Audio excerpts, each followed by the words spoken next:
பிரியமானவர்களே, ஆண்டவராகிய இயேசு கிறிஸ்துவின் இனிய நாமத்தினாலே உங்களை நான் வாழ்த்துகிறேன். மற்றும் ஒரு நல்ல காலை பொழுதிலே உங்களை சந்திப்பதிலே நான் அதிகமாக மகிழ்ச்சி அடைகிறேன். இந்த நாள் முழுவதுமாக நீங்கள் செய்கிற எல்லா காரியத்திலையும் கர்த்தருடைய கரம் உங்களோடு கூட இருந்து உங்களுக்கு ஜெயத்தை கொடுப்பதாக. அன்பானவர்கள், வசனத்தை வாசிப்போம். எபிரேயருக்கு எழுதின நிருபம் 2ஆம் அதிகாரம் 18ஆம் வசனத்தை நான் உங்களுக்காக வாசிக்கிறேன்.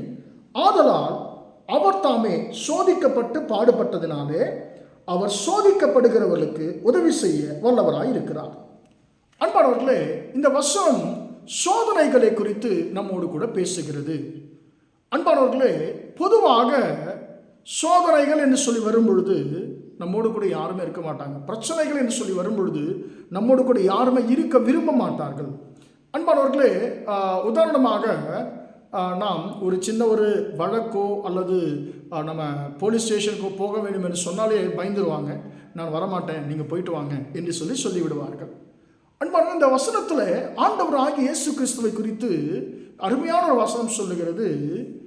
அவர் சோதிக்கப்பட்டு அவர் பாடுபட்டதுனால அந்த சோதனையினுடைய வலி என்ன என்று சொல்லி அவருக்கு தெரியும். அதனால சோதிக்கப்படுகிற உங்களுக்கு இயேசு கிறிஸ்து எல்லா விதத்திலையும் அவர் உதவி செய்ய வல்லவராக இருக்கிறார் என்று சொல்லி வசனம் நம்மை தைரியப்படுத்துகிறது. அன்பானவர்கள், பொதுவாக ஒரு மனுஷனுக்கு அறுவை சிகிச்சை என்று சொல்லி ஒரு சின்ன ஒரு ஆப்ரேஷன் என்று வருவதை வைத்துக் கொள்ளுங்களேன்.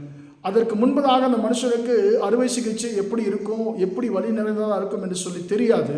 அது குணமாக, அந்த காயம் குணமாக எத்தனை நாட்கள் ஆகும், என்னெல்லாம் பிரச்சனைகள் ஏற்படும் என்று சொல்லி அது அந்த அந்த விஷயங்களை குறித்து அந்த மனுஷனுக்கு முன்பின் அனுபவம் இல்லாமல் இருக்கும் பொழுது அந்த மனுஷனை யார் தைரியப்படுத்த முடியும் என்று சொன்னால், ஏற்கனவே அந்த அறுவை சிகிச்சை செய்து கொண்டு அந்த வலிகளை அனுபவித்து அதிலிருந்து முற்றிலும் குணமடைந்து சாதாரண நிலைக்கு வந்திருக்கிற ஒரு மனுஷன் மட்டும்தான் அந்த புதிதாக அறுவை சிகிச்சை செய்து கொள்ள போகிற ஒரு மனுஷனை பலப்படுத்த முடியும், தைரியப்படுத்த முடியும். என்ன சொல்லுவாங்க?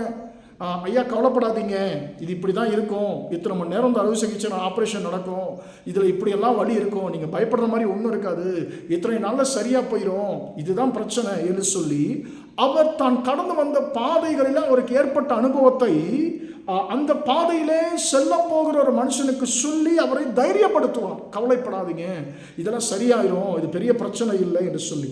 அன்பானவர்களே, அதே போலதான் இன்னைக்கு நம்முடைய வாழ்க்கையில பலவிதமான சோதனைகளை நாம் சகித்துக் கொண்டிருக்கிறோம். பலவிதமான பாடுகளை நீங்கள் சகித்துக் கொண்டிருக்கிறீர்கள்.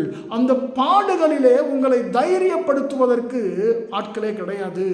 அன்பானவர்களே, இந்த பாடுகளிலிருந்து நான் எப்படி வெளியே வர முடியும், இந்த சோதனைகளிலிருந்து நான் எப்படி வெளியே வர முடியும் என்று சொல்லி நமக்கு அநேக பயங்கள், கவலைகள், அநேக கேள்விகள் நமக்குள்ளே இருக்கும். நான் தனித்து விடப்பட்ட ஒரு சூழ்நிலை எனக்கு இருக்கிறதே, எனக்கு யார் இந்த சோதனைகளே எனக்கு உதவி செய்வார்கள், தைரியப்படுத்துவார்கள் சொல்லி நாம் கவலையோடு இருக்கிறோம். ஆனால் எனக்கு அன்பானது என்னுடைய பிள்ளைகளே, கர்த்தருடைய வசனம் இந்த காலை வேளையில் உங்களோடு கூட பேசுகிறது.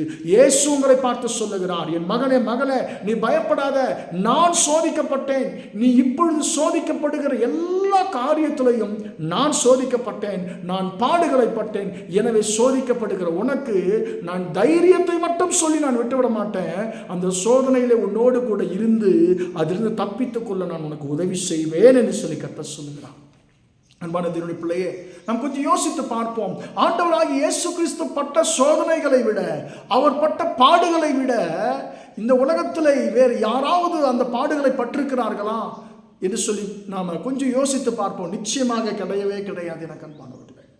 எனக்கு அன்பானவர்களே, பல விதமான விவரிக்க முடியாத பாடுகளை, சோதனைகளை ஆண்டவராகிய இயேசு கிறிஸ்து அவர் சிலுவையில் நமக்காக சுமந்து தீர்த்து அவர் முடித்தார். எனவே அப்படிப்பட்டவர் சொல்லுகிறார், நான் சோதிக்கப்பட்டேன், நான் பாடுபட்டேன், நான் எல்லாவற்றையும் ஜெயித்தேன், ஜெயித்த நான் உனக்கு உதவி செய்வேன்.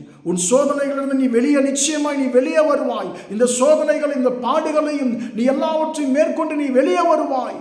நீ இப்பொழுது கடந்து சென்று கொண்டிருக்கிற அந்த பாதைகள், சோதனைகள், பாடுகள், என் மகனே, என் மகளே, உன் வாழ்க்கையில ஒரு நாளும் அவைகள் தொடர்வதில்லை என்று சொல்லி கர்த்தர் சொல்லுகிறார்.